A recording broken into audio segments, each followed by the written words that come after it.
America కాలిఫోర్నియాలో ఈ మధ్య అరుదైన విచిత్రమైన చేపలు తీరానికి కొట్టుకొచ్చినాయి.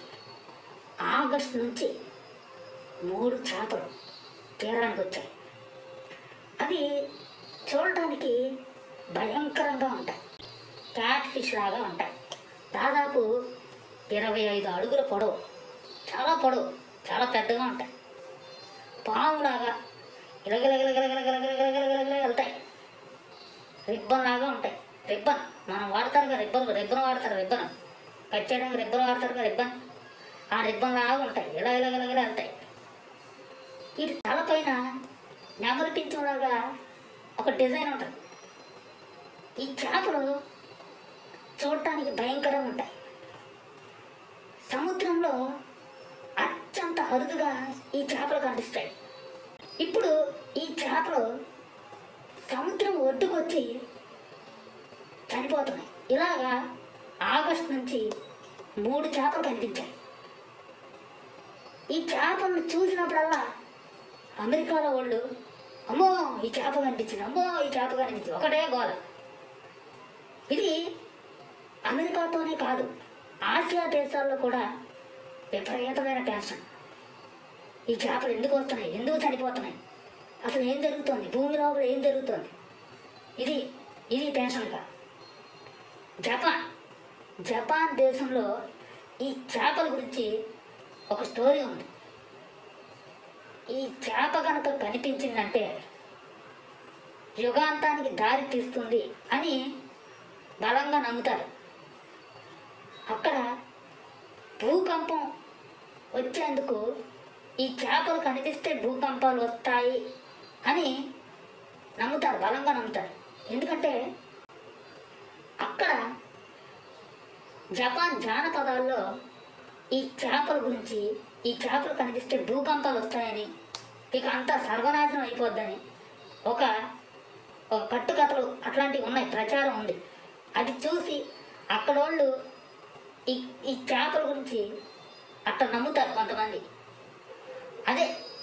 అదే నమ్మకం ఇటు అమెరికా, అటు ఆసియా దేశాలు, జపాన్, ఇదంతా కూడా ప్రచారం జరుగుతుంది. అయితే ఈ చేపలు అసలు దాదాపుగా సముద్రం పైకి రావు. ఎక్కడో లోతున 300 అడుగుల నుంచి ఎక్కడో లోతు 3000 అడుగుల లోతు వరకు కూడా అవి తిరుగుతూ ఉంటాయి, పైకి రావు. అట్లాంటిది కాలిఫోర్నియా సముద్ర తీరం దగ్గరికి వచ్చి 3 చేపలు చనిపోయినాయి అనేటప్పటికీ అది పెద్ద విషయం అయిపోతుంది. వాళ్ళు ఏమైపోతుందో, ఈ ప్రపంచం అంతమైపోద్దేమో, ఇక యుగాంతం వచ్చేస్తుందేమో, ఇక భూకంపం వచ్చి మొత్తం భూమి అంతా అల్లకల్లోలం అయిపోద్దేమో, ఇట్లా వాళ్ళు ప్రచారాలు చేసుకుంటూ ఒకరికొకరు చెప్పుకుంటూ ఒక టెన్షన్ పడిపోతూ ఇవన్నీ చేస్తున్నారు.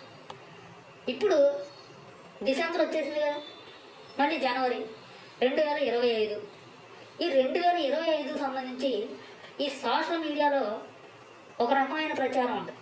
అదేంటంటే ఈ 2025 సంవత్సరం గురించి ఆ నోస్ట్రడామస్ ఏం చెప్పారు, ఈ వంగబాబా ఏం చెప్పారు, 2025లో భూకంపాలు వస్తాయా, యుద్ధాలు జరుగుతాయా, 3వ ప్రపంచ యుద్ధం వస్తుందా, ఈ ప్రపంచం అంతమైపోద్దా, వాళ్ళు ఏం చెప్పారు, అసలు వాళ్ళు ఏం చెప్పారో ఎవరికి తెలియదు.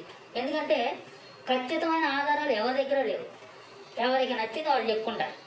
అలా ఈ నోస్ట్రడామస్, వంగబాబా వాళ్ళు చెప్పారని అవన్నీ ఈ ఓర్ఫిష్కి లింక్ పెట్టేసి ఇక ఈ భూకంపాలకి ఈ చేప కనిపించాయి కాబట్టి ఏదో అయిపోతుంది, 2025 ఇది అయిపోద్ది, అది అయిపోద్ది, అన్నీ అయిపోతాయి, ఇట్లా చెప్పుకుంటూ సోషల్ మీడియాలో కట్టుకథలు ప్రచారం చేసేవాళ్ళు ఎక్కువైపోయారు. మనం ఎలాగో అలాంటివి నమ్మం కదా. సైంటిఫిక్గా ఒక కారణం, అసలు ఓర్ ఫిష్ అనేది వస్తే భూకంపం వస్తుంది అనడానికి ఎట్లాంటి సైంటిఫిక్ ప్రూఫ్ లేదు. కానీ ప్రచారం చేసుకునే వాళ్ళు అట్లా చేసుకుంటూ అదే నమ్ముకుంటూ వాళ్ళు నమ్మిందే నిజం అనుకుంటూ మిగతా వాళ్ళు కూడా చెప్పుకొని అట్లా ఒక ఆనందం అనేది, అదొక రకమైన సైకలాజికల్ ఆనందం అది పొందుతూ ఉంటారు. సో మనం ఇలాంటి వాటిని గబుక్కొని నమ్మేయొద్దు. మనం నిజమే తెలుసుకుందాం, నిజం నమ్ముదాం, నిజాన్నే చెబుదాం ఎవరికైనా. సో 2025లో ఏమవుతుంది అనేది ఎవరు ఇంకా ఏం చెప్పలేదు. నోస్ట్రడామస్ కానీ వంగబాబా కానీ ఏదో చెప్పేశారు అనడానికి ఎక్కడా ఎలాంటి ఆధారాలు లేవు. వాళ్ళేదో వాళ్ళకి తెలిసిందేదో వాళ్ళు చెప్పుకున్నారు. అందులో ఎంతవరకు నిజం ఉందో ఎవరికీ తెలియదు. కానీ వాళ్ళ పేరు చెప్పుకొని ఈ సోషల్ మీడియాలో ఇట్లా తప్పుడు ప్రచారం చేసేవాళ్ళు ఎక్కువైపోతున్నారు. ప్రూఫ్ ఉందా అంటే ఒక్కడి దగ్గర ఉండదు. ప్రూఫ్ లేనప్పుడు ఎందుకు చెప్తారండి? ఎవరి ఇష్టం వాళ్ళది, అది కంట్రోల్ లేదు. సో మనం ఇట్లాంటి కట్టుకథల్ని నమ్మకుండా నిజాన్నే నమ్ముదాం, నిజం వైపు అడుగేద్దాం. ఇది మ్యాటర్. ఇలాంటి ఇంట్రెస్టింగ్ నిజమైన విషయాల కోసం ఈ ఛానల్ని సబ్స్క్రైబ్ చేసుకోండి. గంట సింబల్ని టింగ్ అని కొట్టండి. ఓకే.